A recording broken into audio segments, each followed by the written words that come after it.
Hi friends, అందరికి నమస్తే. ఈ వీడియోలో మనం సందర్భాలకు సంబంధించి ఇంటర్మీడియట్ ఫస్ట్ ఇయర్ సాంస్క్రిట్ ఆంధ్రప్రదేశ్లో సందర్భాలు రాయడం కొంతమంది కష్టం అని చెప్పేసి అంటూ ఉంటారు కదా.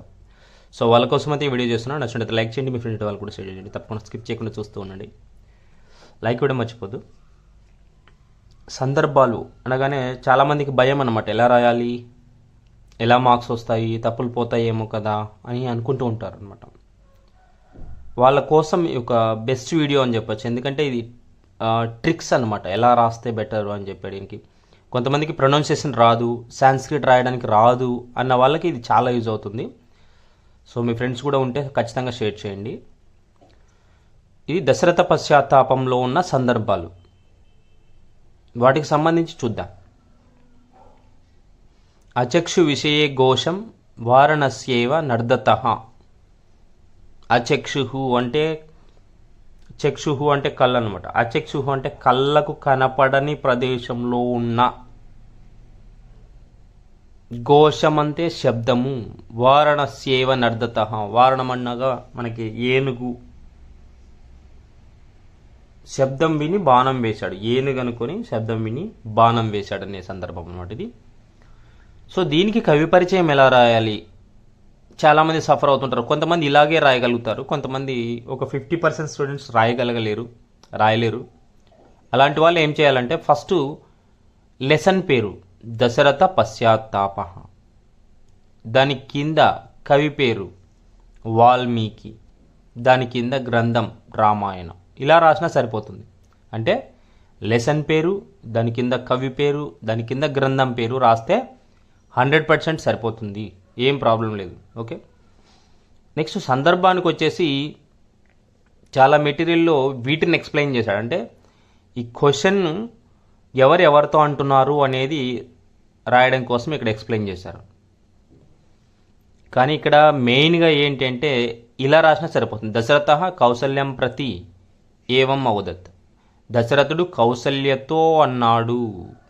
ఏవం అవదత్ అని రాయొచ్చు, ఏవం ఉవాచ అని రాయొచ్చు, ఎలాగైనా రాసుకోవచ్చు. ఇక్కడ ప్రతి సందర్భానికి ఇదే రాయొచ్చు. ఎందుకంటే ఇది ఫ్లాష్ బ్యాక్ స్టోరీ కాబట్టి దశరథ మహారాజు ఒకానొక సందర్భంలో తనకున్నటువంటి హీన దశలో దేవికి ఎక్స్ప్లెయిన్ చేస్తున్నాడు కాబట్టి తను జరిగినటువంటి సందర్భాన్ని. కాబట్టి మనం ఈ విధంగా రాయొచ్చు. దశరథుడు కౌసల్యతో అన్నాడు.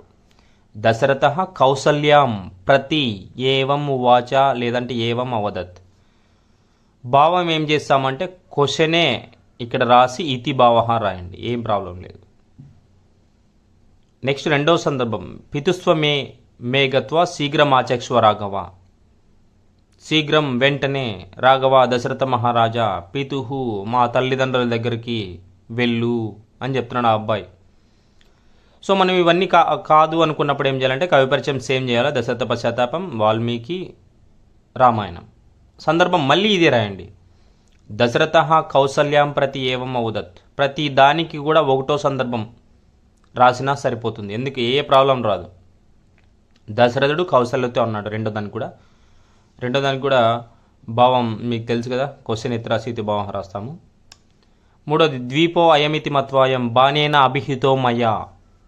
ఏనుగనుకొని నేను బాణంతో కొట్టాను అని చెప్తున్నాడు అనమాట. దశరథుడు ముని ఆశ్రమానికి వెళ్ళిన తర్వాత చెప్పే సందర్భం ఇది.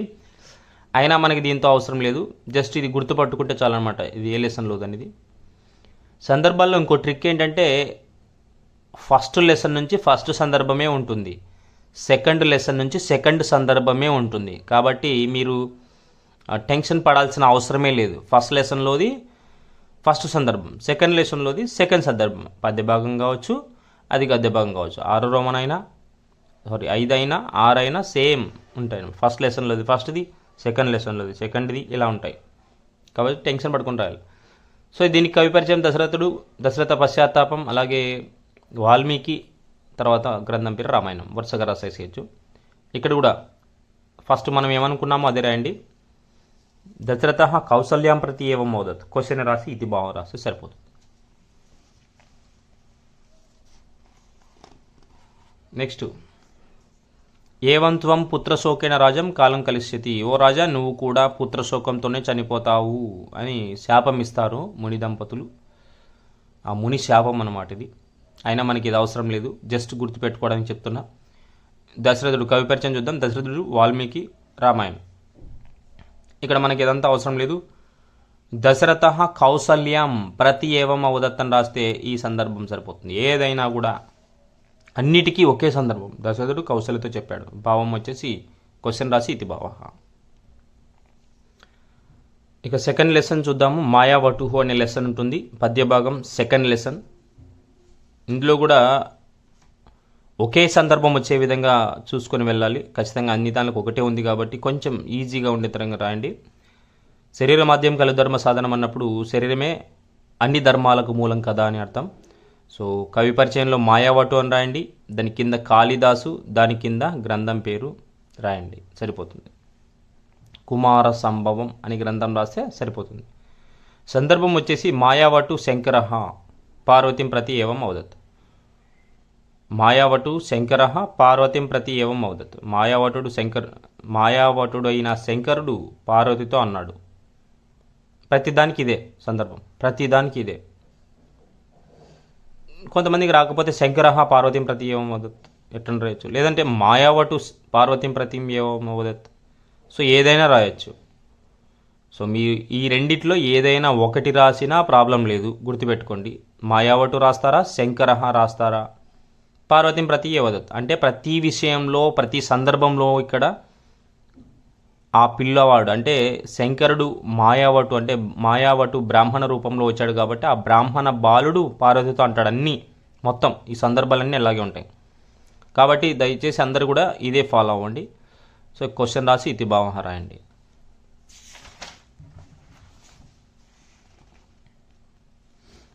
మనీషి సప్తపది నాముచ్యతే. మనీషి అంటే గొప్పవాళ్ళు, సప్తపది నాముచ్యతే. సప్తపది అంటే 7 మాటలు మాట్లాడగానే పరిచయం ఏర్పడుతుంది కదా, అంటే ఫ్రెండ్స్ అవుతారు కదా అని ఆ అబ్బాయి చెప్పాడనమాట. సో కవి పరిచయం మాయావటు, కాళిదాసు, కుమార సంభవం. సందర్భం ఏదైనా ఒకటి, శంకరుడా మాయావటుడా. మాయావటు పార్వతిం ప్రతి ఏవం ఉవాచ అనుంది. నేను చెప్పేది గుర్తుపెట్టుకోవాలా. మాయావటు పార్వతిం ప్రతి ఏవం అవదత్ లేదంటే ఏవం ఉవాచ అని కూడా రాయొచ్చు. క్వశ్చన్ రాసి ఇతి భావ. నరత్నం అన్విష్యతి మృగతే హి తత్. రత్నము అన్వేషించదు, అది వెతకబడుతుంది. రత్నం వెతకదు, అది వెతకబడుతుంది అనే సందర్భం అనమాట ఇది. అంటే నువ్వు రత్నంలా ఉన్నావు ఓ పార్వతి, నిన్ను వెతుక్కుంటూ వేరే వాళ్ళు రావాలి తప్ప నువ్వు ఎందుకు వెతుకుతావు అని చెప్పి సందర్భం. మాయావటు కవి పరిచయంలో మాయావటు గ్రంథం కుమార సంభవం, కవి కాళిదాసు గ్రంథం కుమార సంభవం. సందర్భం వచ్చేసి సేమ్ మాయావటు లేదా శంకర రాసి పార్వతీం ప్రతి ఏవం అవదత్ రాయండి. తర్వాత క్వశ్చన్ రాసి ఇది భావం. క్లేశాహ ఫలేనహి పునర్నవతాం విద్యతే. కష్టాలు ఫలించినప్పుడు నూతన ఉత్సాహం వస్తుంది కదా అనేటువంటి సందర్భం. కవి పరిచయం మాయావటు, కాళిదాసు, కుమార సంభవం. పార్వతి విషయంలో ఇది కూడా అట్లా రాసేయండి. ఇది కవి చెప్పే మాట అనమాట. యాక్చువల్గా కవి ఏవం అవదత్ అని రాసిన సరిపోతుంది. లేదంటే మనకు వచ్చినది ఇంకా అన్నీ అదే.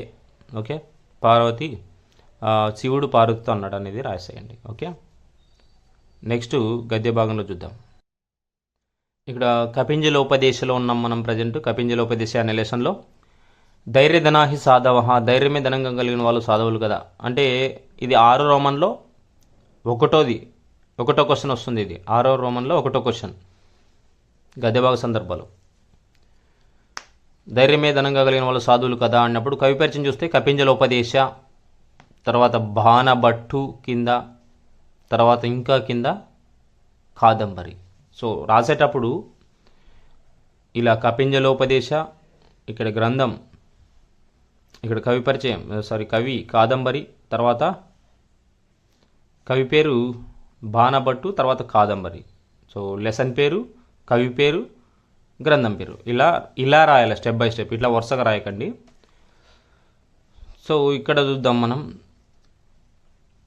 ఇంత పెద్దగా ఉంది సందర్భం. ప్రతి దాంట్లో కూడా కొంచెం డిఫికల్ట్గా ఇండైరెక్ట్ స్పీచ్లో ఇస్తారు ఈ సందర్భం. అయినా మనం ఎలా రాయాలి అంటే చెప్పేవాని పేరు ఫస్ట్, వినేవాని పేరు తర్వాత రాయాలి. మొత్తం ఒకటే సందర్భమే అన్ని దానికి కూడా. అంటే కపింజలః పుండరీకం ప్రతి ఏవం అవదత్. గుర్తుపెట్టుకోండి ఇది. కపింజలోపదేశ లెసన్ పేరు బాగా గుర్తుంది కదా, అందుకే సందర్భంలో కపింజలహ. తర్వాత మళ్ళీ వాని ఫ్రెండ్ పేరు పుండరీకం ప్రతి ఏవం అవోదత్, అంతే, ప్రతి దానికి అదే గుర్తుపెట్టుకోండి బాగా, కపింజలుడు పుండరీకంతో అన్నాడు. సో క్వశ్చన్ రాసి ఇది బావ. నిరర్థక సంస్కార, నీ సంస్కారం వ్యర్థమైపోయింది. దీనికి కూడా కవి పరిచయం సేమ్, ఇక్కడ చెప్పిన మాట అదే రాయాలా. కపింజల పుండరీకం ప్రతి ఏవం అవోదత్, క్వశ్చన్ ఎత్తి రాసి ఇది బావ రాయాలా. మూడోహి మదనేన ఆయాసితే, మూర్ఖుడు మాత్రమే మన్మధుని చేత బాధింపబడతాడు. సో దీనికి కూడా కవి పరిచయం సేమ్, సందర్భం కూడా కపింజలుడు పుండరీకంతో అన్నాడు. కపింజల పుండరీకం ప్రతి ఏవం అవోదత్. అహో విగత చేతనత్వం, ఎంత చైతన్య రాహిత్యము. చైతన్యం అంటే నీలో అవేర్నెస్ లేదు కదా అని చెప్తున్నాడు అనమాట. సో ఇది కూడా కవి పరిచయం సేమ్, సందర్భం కూడా సేమ్. సందర్భం మళ్ళీ ఇంకోసారి చెప్తున్నా, కపింజల పుండరీకం ప్రతి ఏవం అవదత్ అని రాయాలి. ఓకే, నెక్స్ట్ లెసన్ పోదాం. ఈ సందర్భాల్లో ట్రిక్స్ ఏంటంటే, కవి పరిచయం రాస్తే 1 మార్కు, సందర్భం రాస్తే 1 మార్కు, భావం రాస్తే 1 మార్కు వస్తుంది. సో ఏదో ఒకటి రాసినా కూడా మార్క్ అయితే గ్యారంటీ ఇవ్వాల్సిందే అనమాట లెక్చరర్స్. సో కొంతమంది కవి పరిచయం ఒకటే రాసి వదిలేస్తారనమాట, దానికి 1 మార్క్ గ్యారంటీగా వేయాల్సిందే, రూల్ అది. సో ఏది వదిలేయకండి, సందర్భం కానీ భావం కానీ ఏది వస్తే మీకు అది రాయడానికి ట్రై చేయండి. సో గద్య భాగం 2వ లెసన్ భోజ సౌందర్యంలో ఉన్నాం మనం. యావల్లక్ష్మి వసస్తేవ మధుపై ఉపభుజ్యతే కోశాహ. మధుపములు తుమ్మెదలు, కోశము అంటే ధనాగారము, ధనం పెట్టే గదిని కోశాగారం అంటాము. ఓ రాజా, నీ దగ్గరకు కవులంతా తుమ్మెదల మాదిరి వచ్చి ధనాన్ని తీసుకెళ్తున్నారు అని చెప్తున్నాడు దీంట్లో. భోజరాజు దగ్గరికి ప్రతి కవి రావడం, డబ్బులు తీసుకుపోవడం, కవి రావడం, డబ్బులు తీసుకోపోవడం అనే దాన్ని కవులని తుమ్మెదలతో పోలుస్తూ ఉన్నాడు ఇక్కడ. నీ దగ్గర డబ్బు ఉంది కాబట్టి కవులంతా తుమ్మెదల మాదిరి వచ్చి ఇక్కడ మకరందము అంటే డబ్బులు తీసుకుని వెళ్తున్నారు అని ఎక్స్ప్లెయిన్ చేస్తున్నాడు అనమాట. భోజ సౌదార్యం కవి పేరు రాసి కింద బల్లాలహ, తర్వాత మళ్ళీ కింద భోజ ప్రబంధం. సో ఇలా రాయాలి. ఇక్కడ కవి పేరు ఎవరితో ఉన్నారనేది కొంచెం రాయాల్సిన అవసరం ఉంది.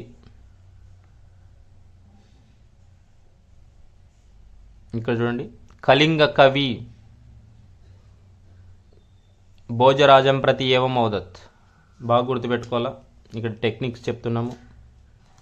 కళింగ కవి రాజానాం అవదత్ అని ఉంది, ఇక్కడ భోజరాజం ప్రతి ఏవం అవదత్ అని రాయాల. కళింగ కవి భోజరాజుతో అన్నాడు, రాజా ఈ విధంగా జరుగుతుంది అని చెప్పేసి. సో భావం క్వశ్చన్ రాసి ఇది భావం. నెక్స్ట్, కుంభాకారోపియో విద్వాన్ సతిష్టతు పురేమమ. కుండలు చేసేవాడైనా వాడు విద్వాంసుడైతే నా దగ్గరికి తీసుకురండి అన్నాడు. కవి పరిచయం సేమ్ ఉంటుంది, లెసన్ పేరు, కవి పేరు, గ్రంథం పేరు రాస్తే చాలు. ఇక్కడ భోజరాజ ముఖ్య అమాత్యం ప్రతి ఏవం అవదత్ అని రాయాల. భోజరాజ ముఖ్య అమాత్యం ప్రతి ఏవం అవదత్. నెక్స్ట్, అప్రియస్య పత్తస్య వక్తా శ్రోతా చ దుర్లభ.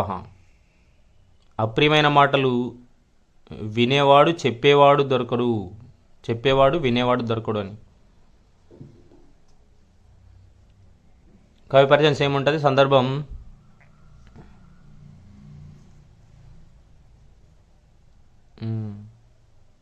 భోజరాజ. ఫస్ట్ భోజరాజు విప్రుడితో అంటున్నాడు అనమాట. ఇక్కడ చూడండి, విప్రస్య వచనాన్ని సుత్వ రాజా తం ప్రతి ఏవం అవదత్. ఇదంతా మనకి ఇండైరెక్ట్ అవసరం లేదు. ఇంకా చూడండి, భోజరాజ ఇలా రాయండి.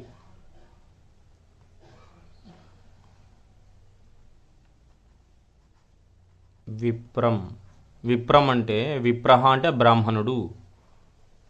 ఏ బ్రాహ్మణుడు అంటే గోవింద పండితుడు అని అర్థం. గోవింద పండితం ప్రతి ఏవమవదత్తుని కూడా రాయొచ్చు.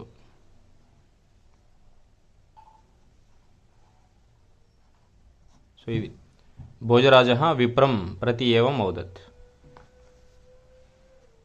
క్వశ్చన్ ఎత్తి రాసి ఇది భావ రాయాల. ఈశ్వరేచ దరిద్రేచ మృత్యోహ సర్వత్ర తుల్యత. ఈశ్వరుడికైనా దరిద్రుడికైనా మృత్యు సమానమే కదా, అంటే డబ్బున్నోడికైనా డబ్బు లేనివాడికైనా మృత్యు సమానమే కదా. కవిపచం లెసన్ పేరు, కవి పేరు, గ్రంథం పేరు రాస్తే సరిపోతుంది. ఇది ఒకటి సందర్భం వచ్చేసి, ఇప్పుడు ఇది మూడో సందర్భం నేను ఏది రాసి చెప్పానో దానికి ఆపోజిట్గా ఉంటుంది. అంటే విప్రహ భోజరాజం ప్రతి ఏవం అవదత్, లేదంటే గోవింద పండిత భోజరాజం ప్రతి ఏవం అవదత్. నేనైతే ఈ విధంగా రాస్తా. విప్రహ సందర్భం ఇది, భోజరాజ్యం ప్రతి ఏవం అవదత్. భోజరాజ విప్రహ భోజరాజం ప్రతి ఏవం అవదత్. విప్రుడు అనే బ్రాహ్మణుడు, విప్రహ అంటే బ్రాహ్మణుడు, లేదు ఈ బ్రాహ్మణుడి పేరు కూడా రాస్తామంటే గోవింద పండిత రాయలేడు. గోవింద పండిత భోజరాజం ప్రతి ఏవం అవదత్. సో ఇవి ఈజీగా ఉన్న సందర్భాలు అనమాట. సందర్భాలని డిఫికల్ట్ అని చెప్పేసి సందర్భాలు వదిలేసిన సందర్భాలు కూడా చాలామంది ఉన్నాయి. ఆ సందర్భాల్లో వదిలేస్తూ ఉంటారు డిఫికల్ట్ అని చెప్పేసి, ఎలా రాయాలని చెప్పేసి. సో మీ ఫ్రెండ్స్ ఉంటే వాళ్ళు కూడా షేర్ చేయండి తప్పకుండా. మిగతా కూడా నేను తెలుగుతో పాటు అన్నీ కూడా విత్ ఆన్సర్స్ చేస్తాను. అలంకారాలు కావచ్చు, ఇంకోటి inter first year, second year. So almost అన్ని వీడియోస్ చేస్తూ ఉంటాం కాబట్టి అప్డేట్స్ కూడా ఇస్తుంటాం. నచ్చినట్టు లైక్ చేయండి, మీ ఫ్రెండ్ వాళ్ళు కూడా షేర్ చేయండి తప్పకుండా. Thanks for watching. 3 Look at 670.